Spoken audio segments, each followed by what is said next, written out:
Cookery சேனலை பார்த்து யார் வேணாலும் சமையல் பண்ணலாம். ஆனா சுவையான சமையல் பண்றது எப்படி? நான் இதயம் நல்லெண்ணெயில சமையல் பண்றேன். ஆஹா ஓஹோன்னு பாராட்டுறாங்க. நீங்களும் இதயம் நல்லெண்ணெயில சமையல் பண்ணுங்க, பாராட்ட வாங்குங்க. தினம் தோறும் வாங்குவே இதயம் இதயம். சார், எல்லாருக்கும் அனைவருக்கும் வணக்கம். தமிழ்நாடு அரசு ரேஷன் கடை பணியாளர் சங்கத்தினுடைய மாநில பொதுச் செயலாளர். என் பெயர் பா தினேஷ்குமார்.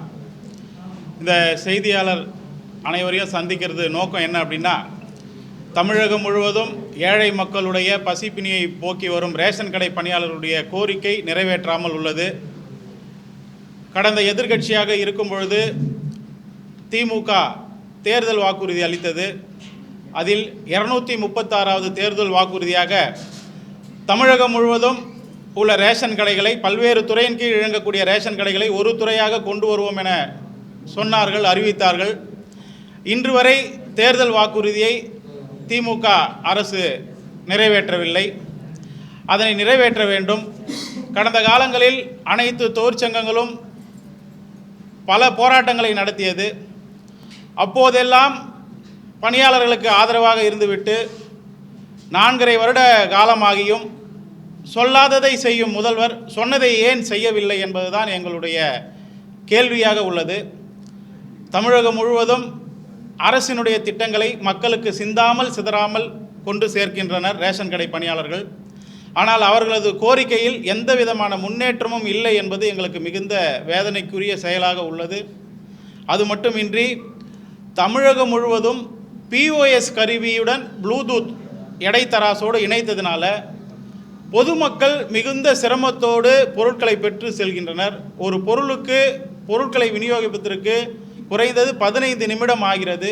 இதனையும் கண்டுகொள்ளவில்லை. எங்களுக்கு எவ்வாறு பொருட்கள் நாங்கள் பொதுமக்களுக்கு விற்பனை செய்கிறோமோ, அதாவது 1 கிராம் கூட குறைவில்லாமல் நாங்கள் பொதுமக்களுக்கு கொடுத்து வருகிறோம். ஆனால் எங்களுக்கு கிடையில் இருந்து வரக்கூடிய பொருட்களையும் POSல் எப்படி நாங்கள் விற்பனையை பண்ணுகிறோமோ அதே போல் உள்வரவையும் ஏற்றி கொடுக்க வேண்டும். நுகர்பொருள் வாணிப கழகத்திலிருந்து எடை குறைவின்றி ரேஷன் கடைகளுக்கு வருவதை எண்ட் டு எண்ட் கணினி மயம் என்கிறார்கள். எண்டில் மட்டும் கணினி மயத்தை வைத்துக்கொண்டு ஆரம்பத்தில் கணினி மயத்தை வைக்கவில்லை. இது ஒரு குறைபாடாக உள்ளது. இதனால் பொதுமக்கள் மிகுந்த சிரமப்படுகிறார்கள். கேட்டால் இது மத்திய அரசு திட்டம் என்கிறார்கள். மற்ற விஷயத்திலெல்லாம் கவனம் செலுத்தி பொதுமக்களுடைய, ஏழை எளிய மக்களுடைய உணவு பசியை தீர்க்கின்ற இந்த திட்டத்தில் அரசு கவனம் செலுத்த வேண்டும். தற்போது முதல்வர் மருந்தகம் ஆரம்பிக்கப்பட்டது. அரசினுடைய எந்த திட்டமும் திட்டமிடல் இல்லாமல் மக்களிடையே கொண்டு செல்வதில் பல்வேறு சுணக்கங்கள் ஏற்படுகிறது. முதல்வர் மருந்தகம் என்று ஆரம்பித்துவிட்டு அது தெருக்களிலும் பல்வேறு இடங்களிலும் வைத்துவிட்டு அது சுகாதாரத்துறை இருக்குது, அவங்க மூலயமா பண்ணலாம். இன்றைக்கி கூட்டுறவுத்துறையில் ரேஷன் கடைக்கு வேலை வரவங்க 10வது 12வது மட்டும்தான் முடிச்சுட்டு வராங்க. அவர்களை வைத்து மருந்தகங்கள் நடத்துகிறாங்க. அதில் மருந்தகங்கள் விற்பனை குறையும் போது ஒரு நாளைக்கு 100 ரூபாய்க்கு பில் போடணும், 200 ரூபாய்க்கு பில் போடணும்னு சொல்லி பணியாளர்களை ரொம்ப துன்பப்படுத்துகிறாங்க. இந்த மாதிரி முதல்வர் மருந்தகத்துக்கு தனியாக ஒரு துறை இருக்கும்போது கூட்டுறவுத்துறைக்கு ஏன் வழங்குறாங்கன்னு தெரியல. இது மட்டும் இல்லை, தோட்டக்கலைத்துறை இருக்குது, ஆனால் பண்ணை பசுமை காய்கறி கடை ரேஷன் கடைக்காரர் நடத்துகிறாங்க. சமூக நலைத்துறை இருக்குது, ஆனால் காலை உணவு திட்டத்தை ரேஷன் கடைக்காரர் நடத்துகிறாங்க. வேளாண்மை துறை இருக்குது, ஆனால் வேளாண்மைக்கு உண்டான அனைத்தையும் கூட்டுறவுத்துறை தான் பார்க்குறாங்க.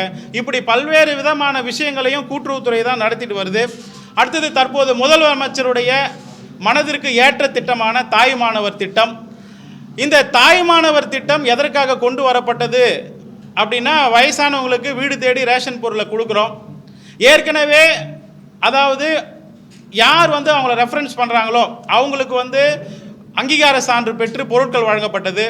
அதில் ஏற்கனவே பிராக்சி பில், அதாவது கைரேகை விழாதவங்களுக்கு பிராக்சி பில் போட்டோம். அந்த பிராக்சி பில்லே இருக்கக்கூடாதுன்னு சொல்லிட்டு அதுக்கப்புறம் நெட்டில் தனியாக ஒரு இதெல்லாம் வசதியெல்லாம் பண்ணாங்க.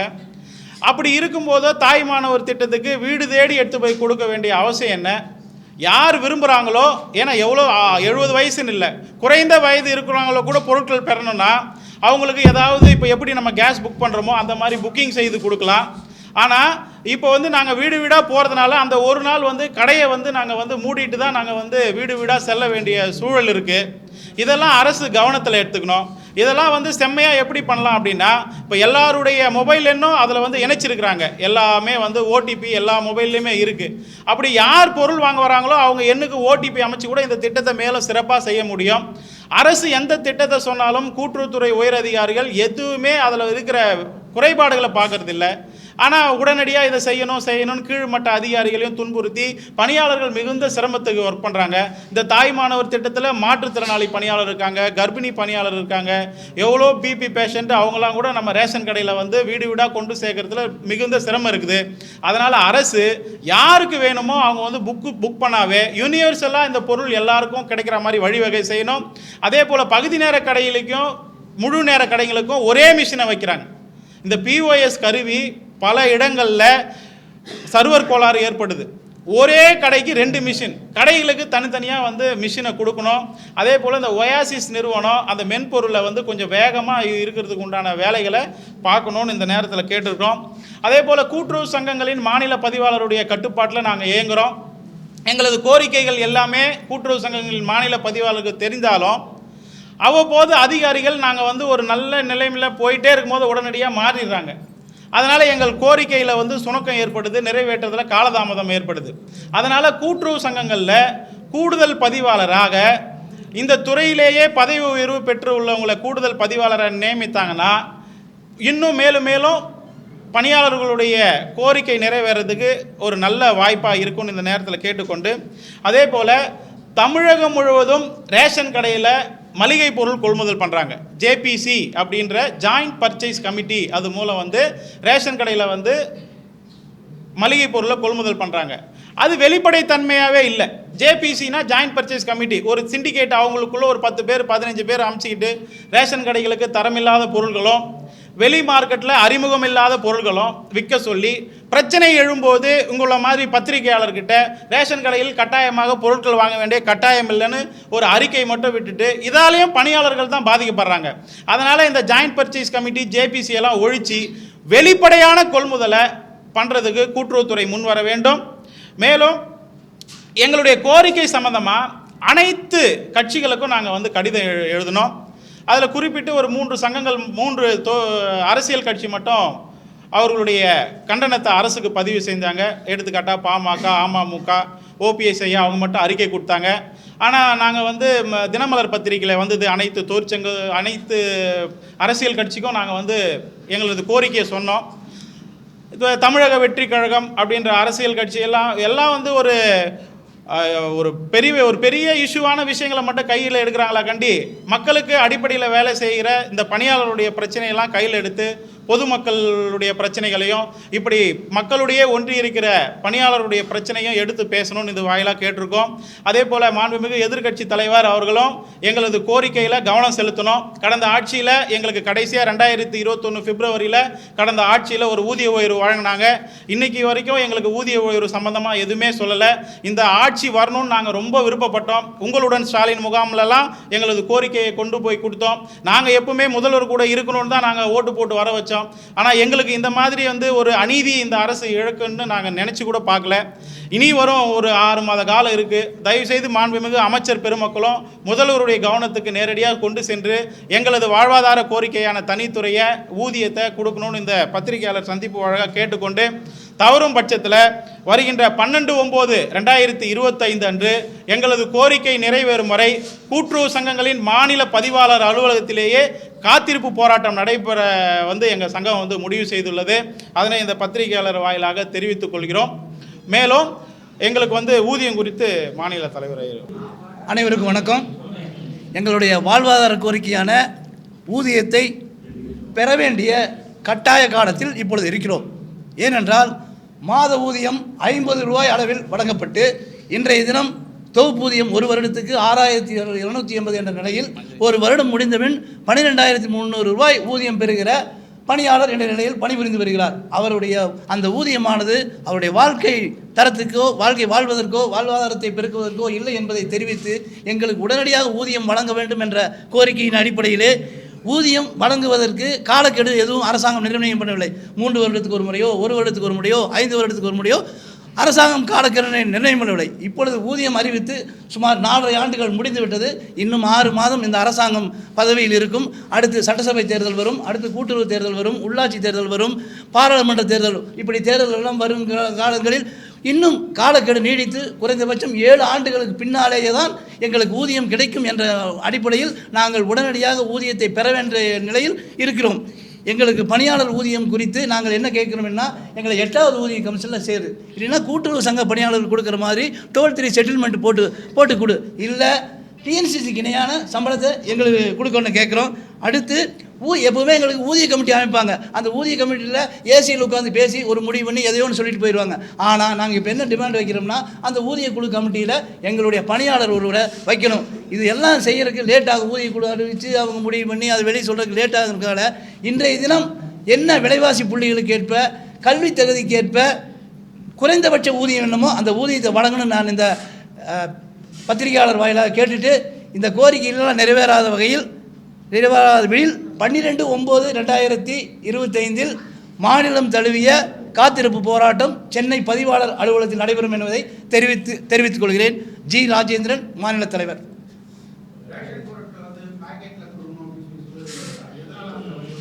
அது பொல்யூஷன் சொல்லிட்டு பிளாஸ்டிக் இதை யூஸ் பண்ணக்கூடாதுங்கிறக்காக அதை கொண்டு வரல. இப்போ நீங்கள் கேட்குறீங்க, 10-15 வருஷத்துக்கு முன்னாலே நாங்கள் கோரிக்கை வச்சோம். ஏன்னா பிரச்சனை இல்லை, வெயிட் கம்மியாக இருக்குது அப்படின்னு சொல்கிறீங்க. ஆனால் அதுக்கு இப்போ சால்வ் பண்ணிக்கிறாங்க சரியான முறையில். 10 கிலோனா 10 கிலோ கொடுக்குற அளவுக்கு இப்போ கொண்டு வந்துட்டாங்க. பாயிண்ட் ஆஃப் ஸ்கேலுக்கும் ப்ளூடூத்துக்கு இணைச்சு அப்படி 10 கிலோ கரெக்டாக இருந்தால் தான் பில் விழுகும், இல்லைன்னா பில் விழுகாது. இருக்குது, கண்டிப்பாக இருக்குது. ஏன்னு கேட்டிங்கன்னா 60-70 வயசுக்கு மேலே இருக்கிறவங்களுக்கு தான் கொடுக்க சொல்லுது. அது 2 பேர் 70 வயசு இருக்குன்னு சொல்லுது. அந்த 2 பேரும் மேல் மாடியில் இருப்பாங்க, 3வது மாடியில் இருப்பாங்க, 2வது மாடி இல்லை. 2 பேரும் மக வீட்டுக்கோ போயிடுவாங்க. 2 பேருக்கும் கைரேகை வாங்கணும். இப்போ எல்லாத்துக்குமே நம்ம போல் 30 வயசு 35 இருக்கிற ஆளுகளுக்கே கைரேகை உழுக மாட்டேங்குது. அந்த 70 வயசு 80 வயசு இருக்கிறவங்களுக்கு எப்படி உழுகுங்கிற விஷயத்தை நீங்கள் தெரிஞ்சுக்கணும். அப்போது என்ன பண்ணணும், இப்போ நம்ம வண்டியை கொண்டு போய் இங்கே நிறுத்திட்டு மேலே 3வது மாடிக்கு எடுத்துகிட்டு போய் கொண்டு வரணும்.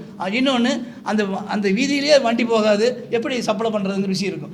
இப்போது நம்ம கடையில் வச்சாலே பாயிண்ட் ஆஃப் ஸ்கேல் வேலை செய்ய மாட்டேங்குது, இப்போ பிஓஎஸ் மிஷின் வேலை செய்ய மாட்டேங்குது, அந்த நெட்டு கிடைக்க மாட்டேங்குது. இப்போ வண்டியில் போகல, தேகத்தில் போகல, தடன்னு போயிட்டு எப்படி போடுறதுன்னு தெரியல. இதை விட முக்கியமான விஷயம் என்னென்னா, 50 வயசுக்கு மேலே இருக்கிற லேடிஸு, மாற்றுத்திறனாளி எல்லாம் எப்படி ரேஷன் பொருள் அந்த வீதியாக போடுவாங்கிறத அரசாங்கம் இதுவரையில் அது கணக்கு எடுக்கல, எதையுமே யோசனை பண்ணல, கேட்கல. ஆனால் தாய்மான திட்டத்தை அனௌன்ஸ் பண்ணிட்டாங்க. அதை சீரிய முறையில் பரிசீலனை பண்ணணும்னு நாங்கள் கேட்டுக்கிறோம்.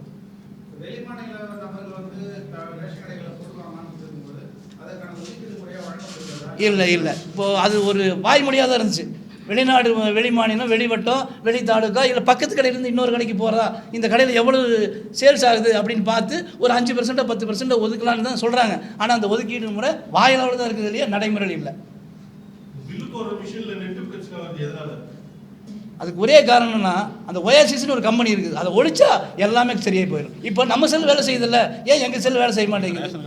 ரேஷன் கடைக்கார செல்லை வச்சு தான் நாங்கள் விற்பனையே செய்கிறோம், அதனுடைய இதில் வச்சு தான் செய்கிறோம். அந்த கம்பெனி ஒழிச்சா எல்லாம் சரியாக போயிடும் சார், அவ்வளோதான்.